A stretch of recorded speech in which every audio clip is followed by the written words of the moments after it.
Oh, well, good morning, everybody. Thank you so much for joining us.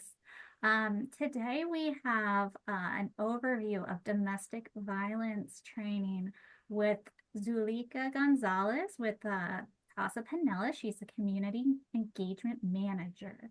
And today we're going to learn about the basics, about the dynamics of domestic violence, how to recognize the signs, and about essential services CASA provides to survivors in our community. And yeah, with that, Zuli, I will let you take it away.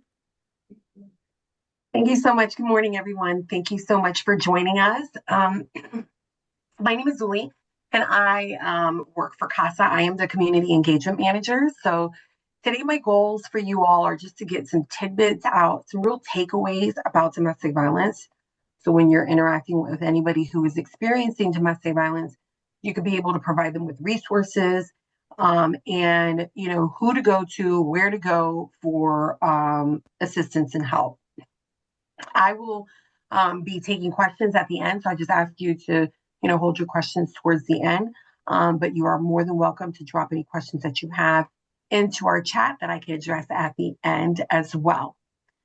Some of our content is triggering, so I just want to let you all know that. So please do whatever it is that you need to do to take care of yourself if you feel triggered at all.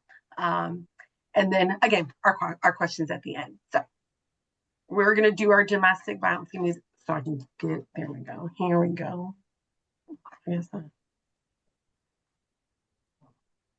All right, so we have a legal definition of domestic violence. And one of the reasons that we want to share what the legal definition is so that you all know what the difference is between the legal definition and then the social definition. So the legal definition of domestic violence is any assault, battery, sexual battery, stalking, aggravated stalking, kidnapping, false imprisonment, or any criminal offense resulting in a physical injury or death of one family member or a household member. Now, the social definition is different, right? Our social definition encompasses everything that looks and feels like domestic violence, and not everything that looks and feels like domestic violence will rise to something where law enforcement will have to intervene when we look at that legal definition. So our social definition of domestic violence is a pattern of abusive behavior in a relationship that is used by one partner to gain or maintain control, power and control over another intimate partner.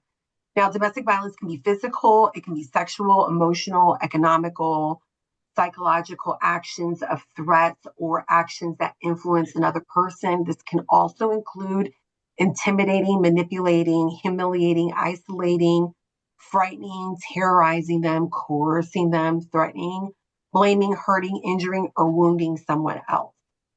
That social definition is important for us to know because there are lots of umbrella terms that are associated with domestic violence. You'll hear domestic violence also with intimate partner violence, with family violence, household violence, child abuse, elder abuse, stalking, cyber stalking, and dating violence. Now, by law, dating violence, child abuse, and elder abuse, they're all different statutes. But they do fall underneath the umbrella of domestic violence.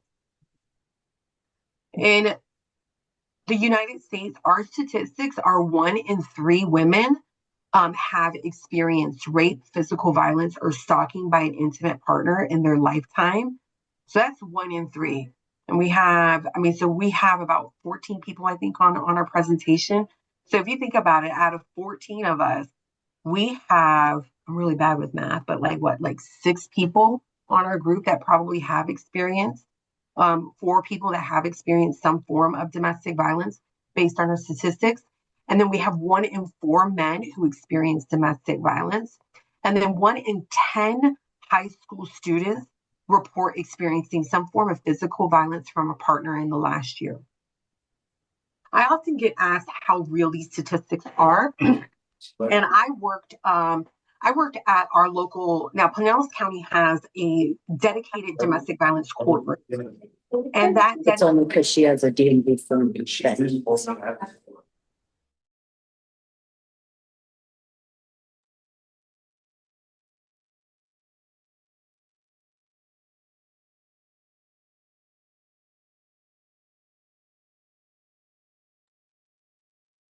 Sorry about that, everybody. I had to Oh, go in and mute everybody real quick. I'm sorry. no worries. So, my caseload at the courthouse when I worked at the courthouse was very much like the statistics share. I had about a 40% caseload of men, and I had about a 60% caseload of women. And most of the men that I saw come through the courthouse were the primary caregivers in their homes. They were the ones that were taking care of the home. And most of the time, their significant other, I would see, who had an undiagnosed mental health condition or substance abuse problem that resulted in them taking over as primary caregiver and then resulting in the abuse that they incurred. We also see that in our LGBTQ plus AI community, that 43% of lesbian women and 61% of bisexual women have experienced violence by intimate partners. 26% of gay men, and then higher with bisexual men by 37% have experienced it. And then transgender individuals, they suffer even a greater burden of violence from intimate partners. Um, when I worked at the courthouse, I will share that one of the things that we also saw was really hard to get the community to come out and ask for help. So we have resources available for people within the LGBTQ plus AI community to get them resources and assistance when it comes to the intimate partner violence that they incur. Also, we see that 7 in 10 survivors report that their abusers are targeting their pets. Very true. One of the things that we saw statutorily change in the last few years is that we have now pets included in domestic violence injunction for protection for that very specific purpose. 1 in 15 children are exposed to intimate partner violence. And out of those 1 in 15 children, we know that 90% of them witnessed the violence that they see that is going on in the home. Pinellas County ranks as fifth out of 67 counties in the state of Florida for domestic violence incidents. I worked for the state prior to coming back to this role. And I found this statistic really interesting because I'm a hometown girl. Like, I'm from St. Pete. I came here when I was 10 years old. So when I saw this, I was like, no way, this cannot be. And so then I looked at the statistics myself. That's the little nerd in me. And I looked at the statistics and I said, okay, well, let's compare demographics that are similar in other counties, right? And so one of the things I learned very quickly is that Florida innately is almost all rural. The only areas that are very urban are your Tampa Bay area, the Orlando area, and the Miami area. You're going to have some small urban areas like in Jacksonville and some small urban areas in Tallahassee. So when I looked at all of those counties, I saw that what we could compare ourselves at is 67 counties is probably about 12. And out of the 12, we're fifth in domestic violence incidents for the state of Florida. In Pinellas County, we see that DV happens more than aggravated assault, vehicle theft, robbery, rape, and murder combined. So if you take all those individual numbers and you combine them into one, domestic violence offenses far outreach them. There's about over 6,000 DV offenses that are reported in Pinellas County each year. So knowing that we have that many domestic violence cases, what we also see is that domestic violence is also the number one leading cause to homelessness in women and children. They say about 80% of women that are homeless is as a result of domestic violence. So who can DV happen to? Who can abuse happen to?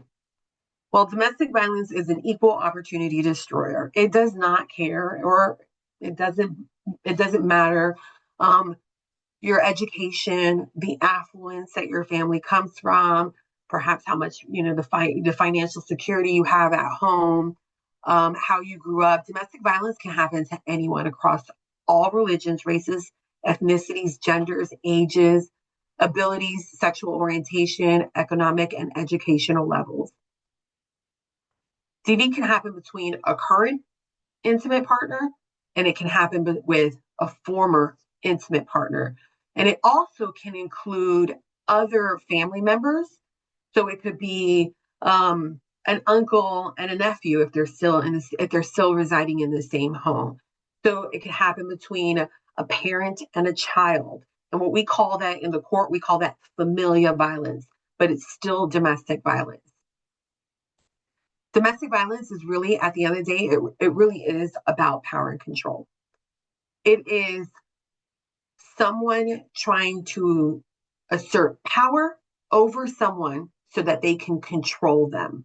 It's a feeling of superiority, and is the only way to do that is to consistently make the victim feel inferior until they believe it.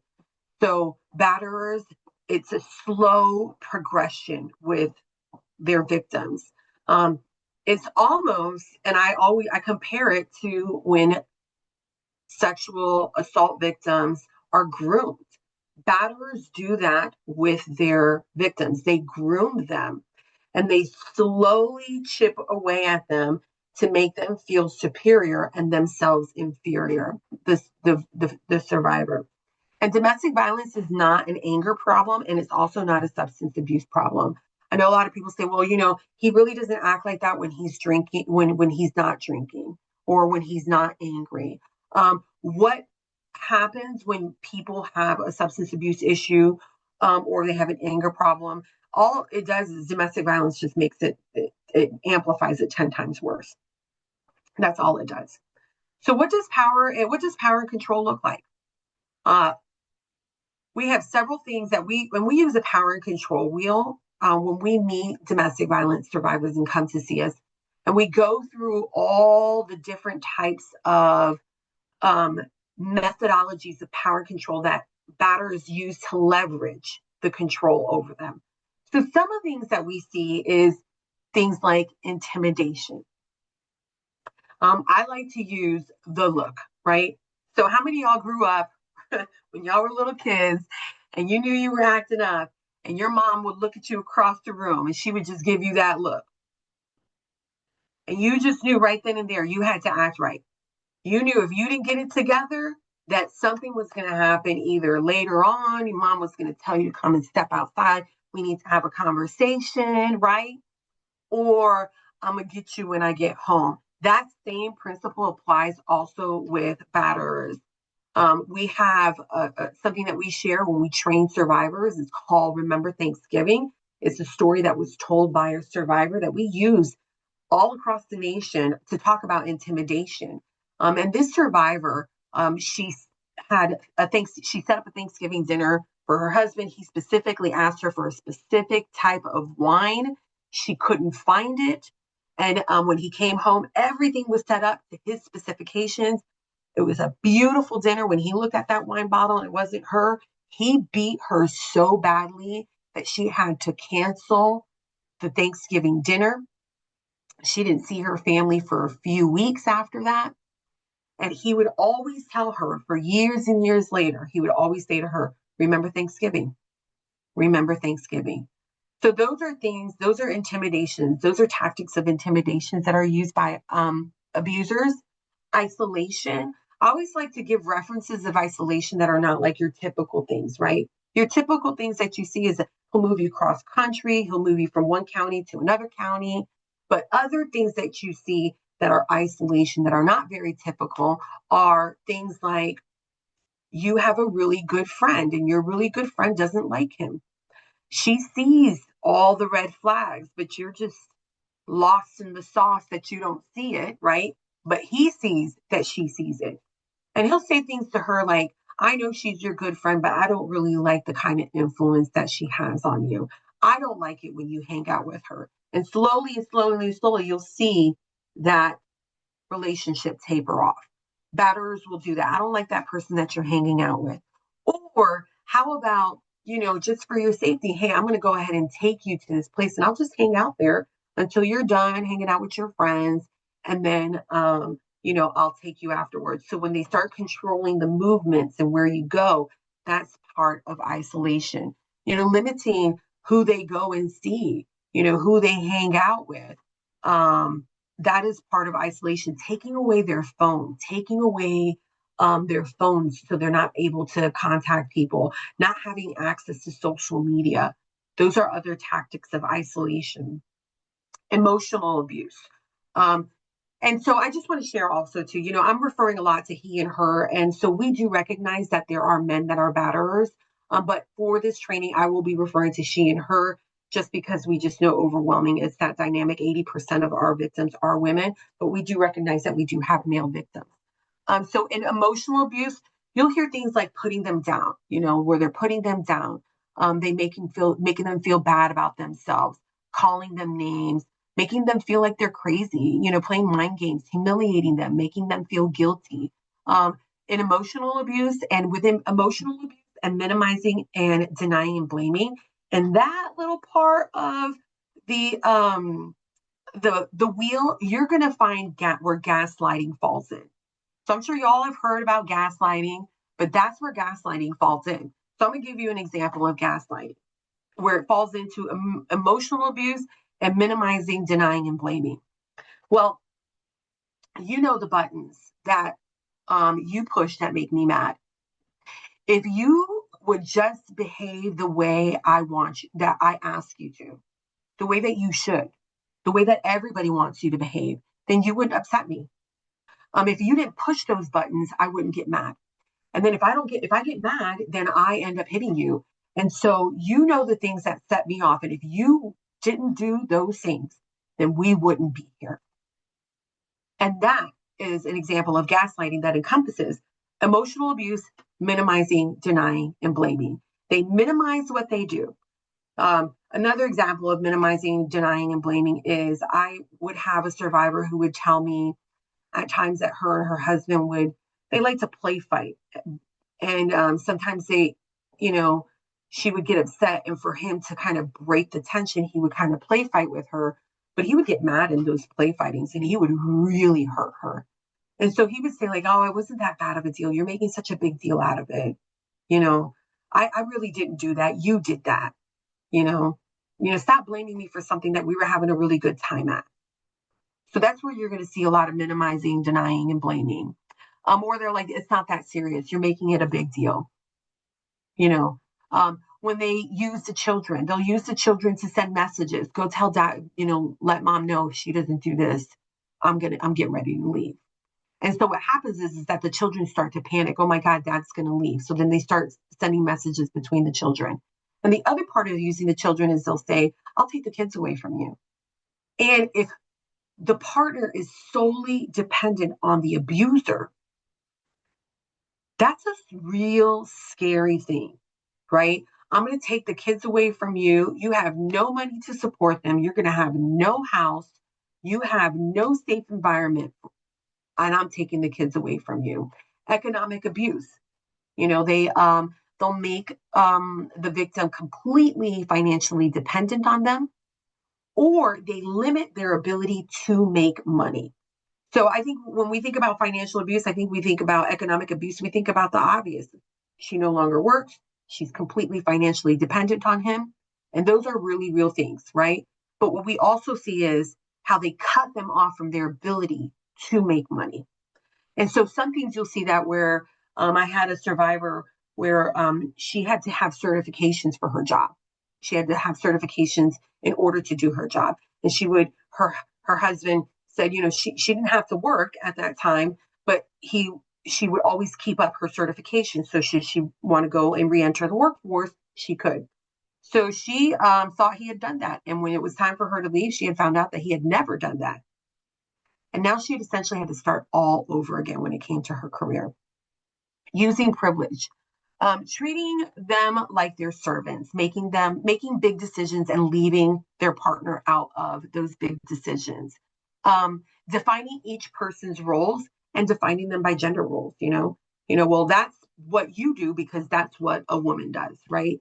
Or that's what you do because that's what a man does, and then they use those gender roles to be abusive.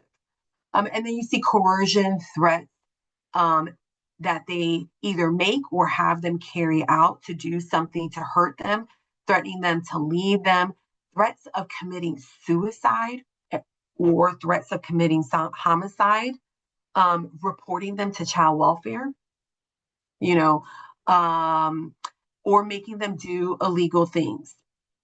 So, what are some of the signs of power and control, and what do they look like? Uh, these are very typical things, and but I want you all to think a little further ahead. So, sometimes you'll hear him say, like, "I know what's best for you." Okay, and that's not bad if it's by itself, but when it's coupled and layered with other things, you know, you might want to kind of pipe up to it. I would say, if I know what's best for you, that's not bad. But if they're saying, hey, I want to drop you off and then I want to pick you up because I'm just being protective, I'm going to start peeking up I'm going to start looking at things. Oh, this is and I always tell when I teach this in classes, people are always often, surprised by this. But, you'll see survivors will say things like, they're out with their girlfriends and then their significant other is calling them and they're freaking out. They're, oh, I just have to call them back real quick. He just loves me so much. If I call him back, he's gonna get upset. Or hey, listen, let me take a selfie just to show him that we're all together. Stuff like that. They're very coy about it because they're trying to buffer it in their friends group, but they're having to meet a need to make sure that they're safe. Again, I don't want you hanging out with that person because I don't think that they're a good influence on you. I make sure my spouse doesn't leave the house without looking a certain way. And so, I had a survivor say, in the beginning of the relationship, she thought that that was the most beautiful thing. He would buy her clothes. He would take her, to Sephora to get like all new makeup and get a whole new makeup look. And she thought that was the greatest thing ever until it was a routine. And when she tried to exercise her own individuality, it didn't fit into the mold that he had for her. And it wasn't the look that he wanted for her to have.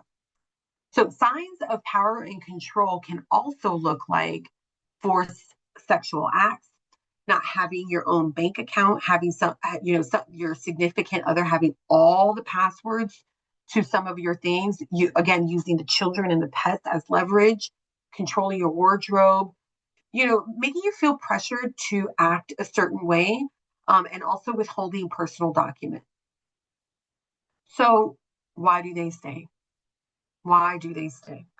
Um, a survivor leaves. She tries to leave about 7 times before she actually ends up leaving for good. And I want to also expand on that and say, when you have a normal breakup, let's just say there's no violence that has gone on in your relationship. People, I think that we don't give credit to the survivor because normally in normal breakups, it's not a clean break and I'm out and I'm done. There's always this like back and forth, back and forth. And so that dynamic is still very real in the domestic violence relationship, but it's that much harder. And it does take them about 7 times before they leave. And survivors, they don't just leave, they escape. Leaving an abuser is the most dangerous time for a victim of domestic violence. The loss of power and control that batterer feels is a trigger to lethal action. We safety plan with survivors when we plan escapes. We safety plan with survivors specifically around that 3-day period after they leave, because statistics have told us that the propensity for homicide to occur for that survivor rises about 70%.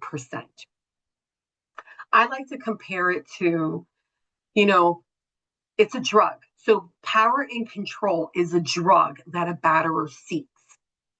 So if you could compare that to somebody who is missing their drug of choice and is now looking for that next fix, we've seen how people behave and act. And that is the same way that a batterer acts after a survivor initially leaves. 20% of homicide victims were not the domestic violence victim, but they were family members, friends, neighbors, persons who intervened, and law enforcement responders or bystanders that were part of it. Most of individuals who end up murdering law enforcement officers have a history of domestic violence. Roughly about 80% of homeless mothers with children have previously experienced some form of violence. There are many barriers to leaving. Fear, we talk, fear is a big barrier. The two strongest emotions we know are love and fear is a big barrier. The children, finances, animals, hope and love. We all in our relationships, when our relationships come to an end, we all have to grieve the expectations, the hopes, and the dreams that you had with that relationship. And so do survivors as well. There are cultural aspects to consider. If you're part of a underserved or inadequately served population, you have other barriers that come alongside that. If you're undocumented, if you have a disability, if there's a language barrier, if you're a senior, or if you're rural, those are some of your barriers to leaving. Now, we have also some lethality indicators. And lethality indicators are flags. They are flags that tell us if that survivor is going to be murdered.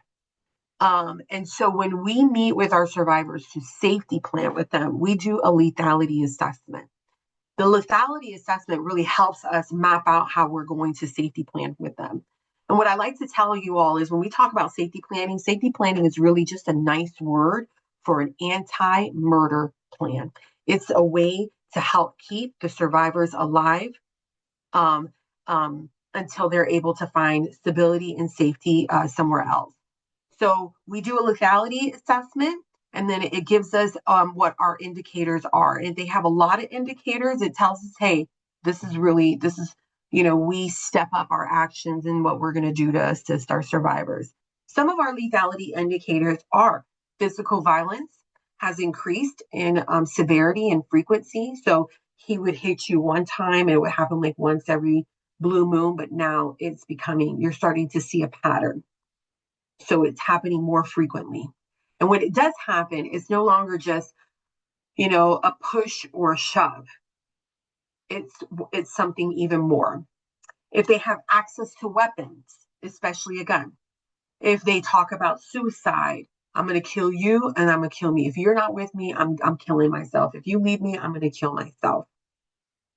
And if they have plans to carry it out, if they have ever tried to strangle or choke you, sexual abuse, any sexual abuse in an intimate partner relationship statistics tell us that there's 70% likely to be murdered in that relationship. Violently and constantly jealous of you. So, I talk, when we talk about jealousy, to us, there's two types. There's that violent and constant. The constant is jealous of who you're with, who you're talking to, who are your friends, how well you're doing, all those things. And then violently is they have no problem out in public saying something to somebody who they think is looking at you or checking you out, or creating a scene in public because they think that you're talking to somebody else. Others signs are stalking, the use of illegal drugs and alcohol, threatening the children, avoiding being arrested for domestic violence, controls most of your daily activities.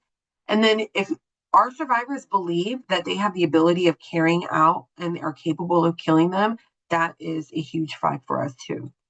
Strangulation is a big, big indicator. Strangulation is one of the most lethal forms of domestic violence.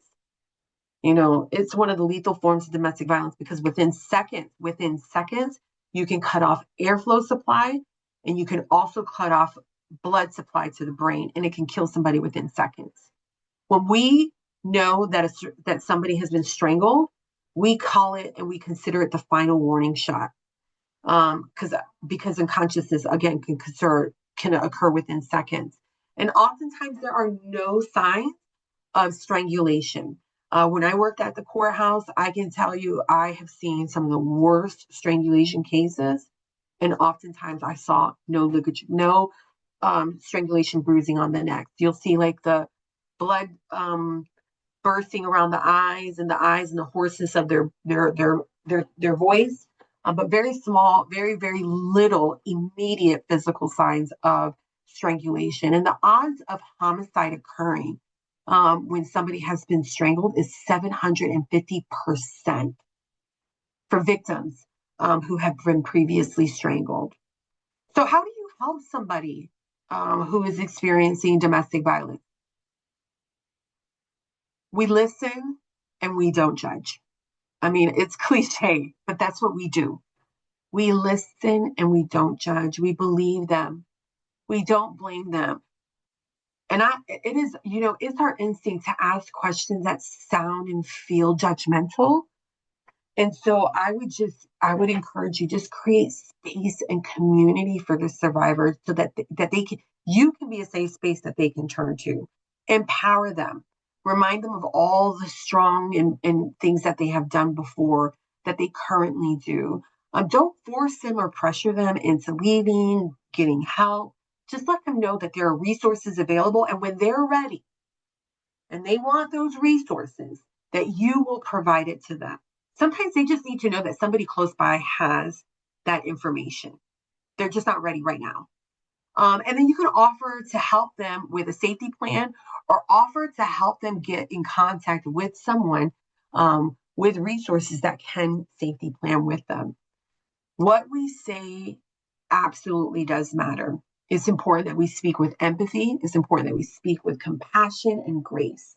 And we think about some of the phrases that we use when we talk to survivors. Phrases like, I would never let anyone treat me like that.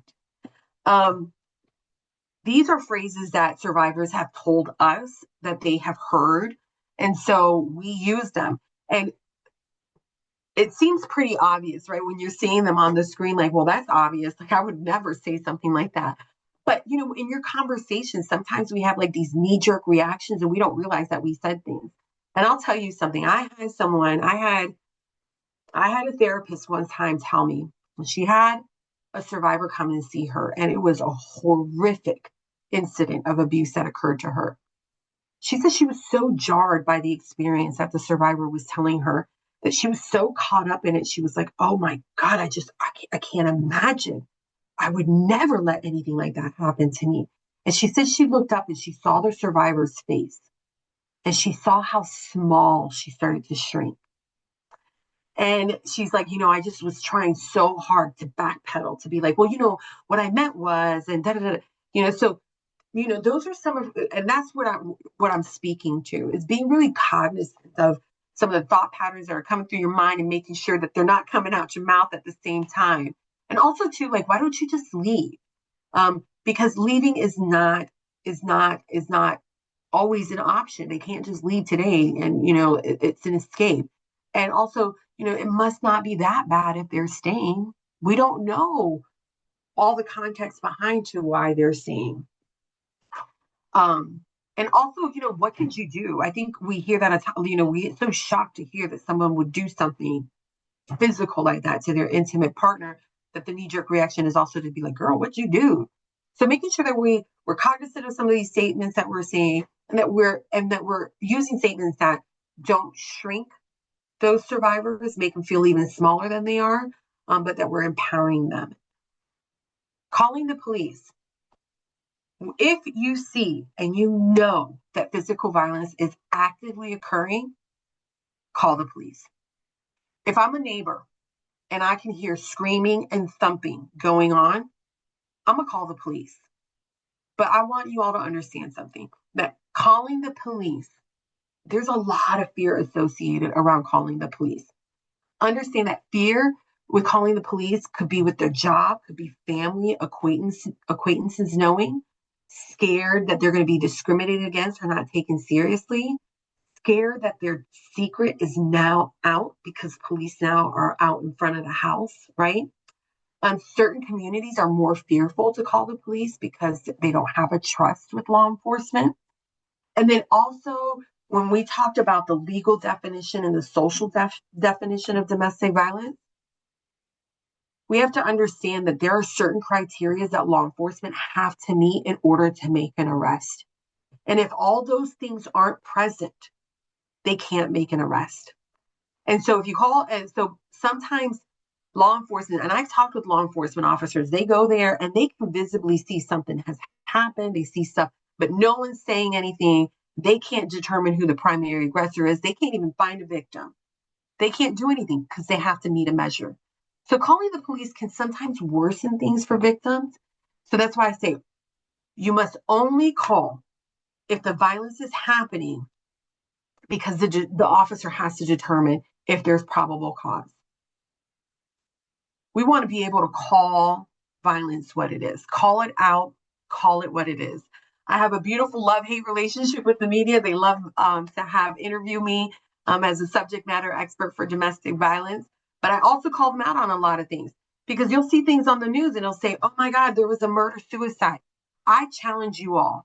I challenge you all. Listen, I challenge you all. In the next 2 weeks, if there's a murder-suicide that comes out and it's not domestic violence related, I want you to email me that article. But I bet you if there's a murder-suicide that comes out in the next 2 weeks, you're going to find out that there was an intimate partner relationship going, that there was something there. They were intimate partners before. You'll hear things like crime of passion. I heard a thing, crime of passion. I remember I called one of our local news agencies out. I called the producer out. I said, why would you call this a crime of passion? The roommate poured nail polish on the other roommate and set them on fire. But they weren't roommates, they were lovers. And they split up and they were living in separate rooms, but they were lovers. And that's, so calling out domestic violence for what it is super important for us to remove these labels that kind of diminish how terrible and how impactful it is to our society. So what do we do once we've called it out for what it is? We recognize that there's somebody there that needs assistance, and we want to be able to provide them with resources. You want to be able to provide them with some resources through CASA, and we have different types of resources. We have a prevention department. Our prevention department has our peacemakers. It's an anti-violence and healthy relationship curriculum. They go into the schools and they provide a 5-week curriculum in our schools, and they go from elementary all the way to high school, all on anti-violence and healthy relationships and what are those signs to look for, but also what to do when you see violence in the home. And then you also have adult education, like me, and we go out and we provide professional training to law enforcement, to nurses, to our courthouses, specific to the area that they work in and when it comes to domestic violence. We also have an emergency shelter. Our emergency shelter provides about 100, we have about 134 beds at our emergency shelter, and we provide them refuge, crisis intervention, advocacy for up to 45 days when home is not safe. Shelter participants, they receive clothing, food, personal care items. They have support groups at our shelter. We help them with economic empowerment. So, you hear that word, economic empowerment. What does that mean? So what it means is again, we do see a lot of people that come through and they're financially dependent and they don't know how to pay a bill. And so what we do is we prepare them for life and we prepare them to be independent through economic empowerment programs. We have our justice advocacy programs where we walk side by side with our survivors in their criminal proceedings or in their injunctions. And we have other services. At our emergency shelter, we have an on-site and an off-site pet kennel, so survivors can bring their pets with them. We have a 24-hour hotline. Advocates are available at our hotline 24 hours a day, 7 days a week. And this is for them to safety plan with survivors, to assess their risk, their needs. And this is also for family members. If you know that your family member is experiencing domestic violence, you can call our hotline and receive resources and exactly what to say to help that survivor. We also have an injunction for protection attorney program. We have attorneys that work closely with survivors seeking injunctions, injunctions for dating violence, stalking, and sexual violence. And these services are free at no charge, regardless of what your economic status is. So our attorneys will help fill out the injunction paperwork for them, and then we'll represent them at the final hearing. And then we also have advocates that are available to help survivors fill out any necessary paperwork as well. Again, safety planning, our anti-homicide planning that we provide is individualized for all of our survivors based on what they're experiencing. They can call the hotline again to speak with a trained domestic violence professional. They'll conduct that risk assessment to see, what is their propensity. Oh, I'm so lost, y'all. Oh, their propensity for a homicide to occur, and really talk to them about that, to unpack that. Sometimes we just ask a lot of probing questions to let them sit and think about what's going on, and let them ponder, and then they end up calling back and reaching out again. We have our restorative services, which are residential advocacy. All of our survivors come in, they get a case manager, and then they work with them. If they have children, they have youth advocates that work with them. And then we have non-residential advocates. So I do want to share that not all survivors, not all victims of domestic violence need shelter services, but they all need services. I was a survivor of domestic violence. And I never, and it was, I was, I was a survivor of a very violent attack.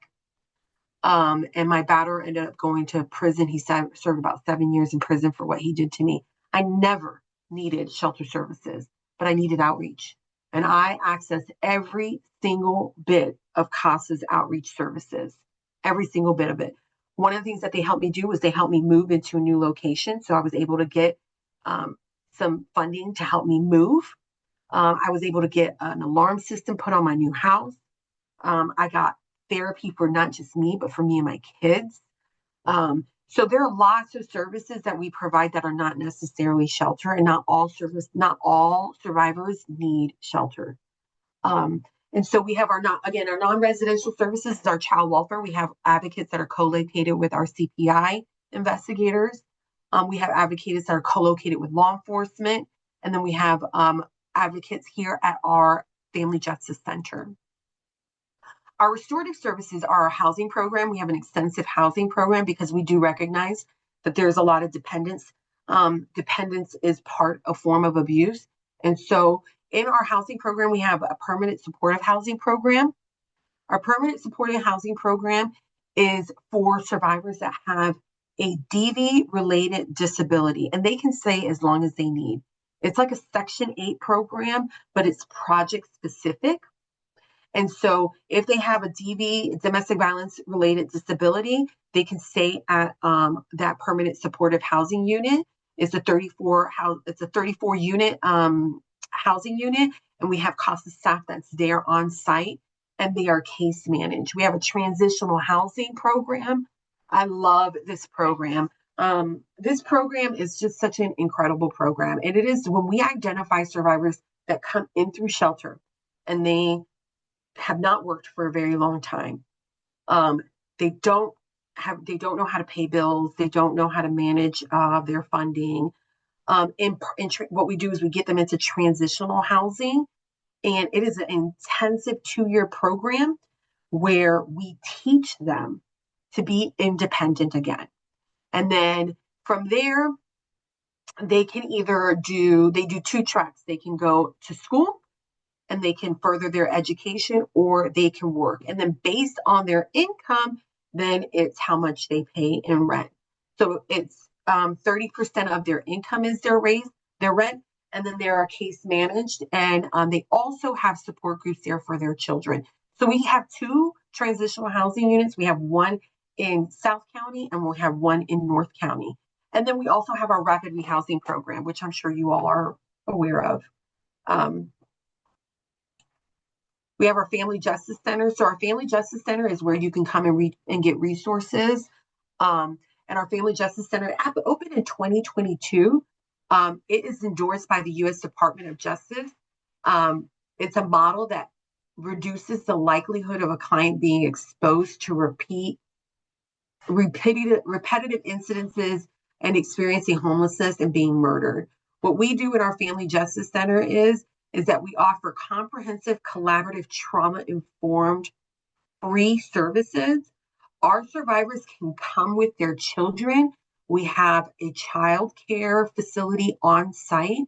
We have law enforcement on site. We have medical services, mental health services, and legal services all on site, all underneath the same roof.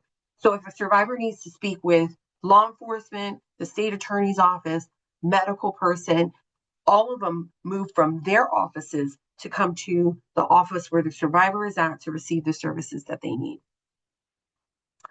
Um, this has been a life-saving model, the Family Justice Center framework, and it's contributed to about a 90% drop of domestic violence homicides in the city of San Diego, which was the first place that the Family Justice Center model was started. And so we have enough data from San Diego to show the efficacy of that program and how they did reduce homicide by 90% in their local area. Our Family Justice Center partners include the state attorney, the Pinellas County Sheriff's Office, St. Pete PD. We have Baycare. We have a whole bunch. We also have, one of the things I'd like to mention too is that we also have the sexual assault services. We have an exam room here specifically for sexual assault.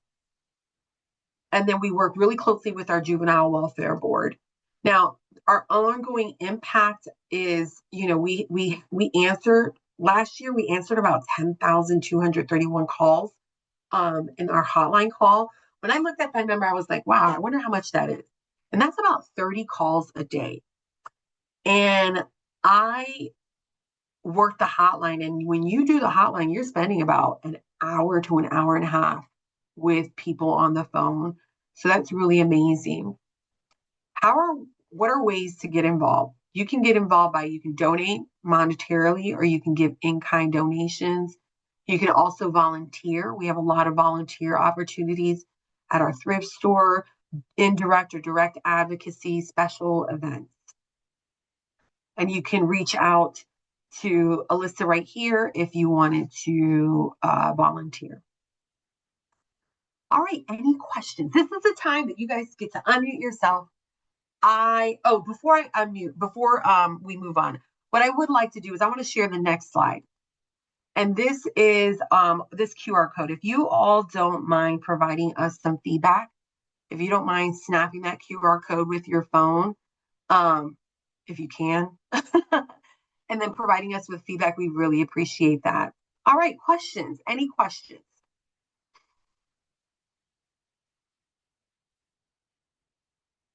Any thoughts?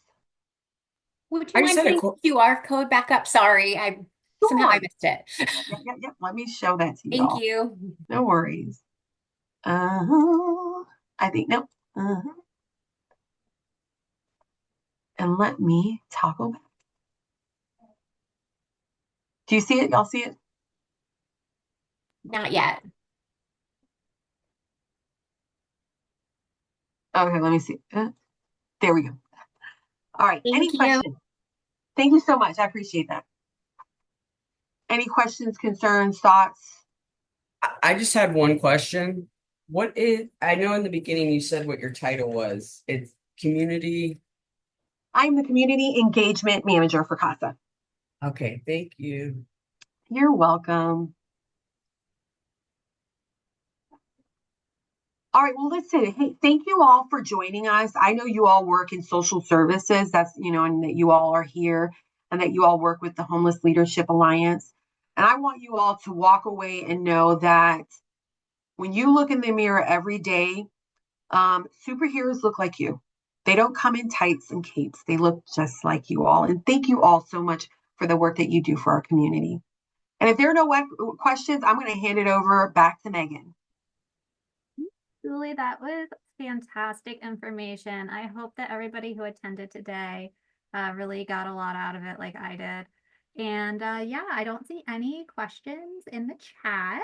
But yeah, everybody, if you do have any questions that you think of later, you can email me. I will put my email in the chat in a second. And I will send them to Julie and we'll get an answer for you. But I do appreciate you coming and talking with us today. And we look forward to the next one. Goodbye, everyone. Thank you.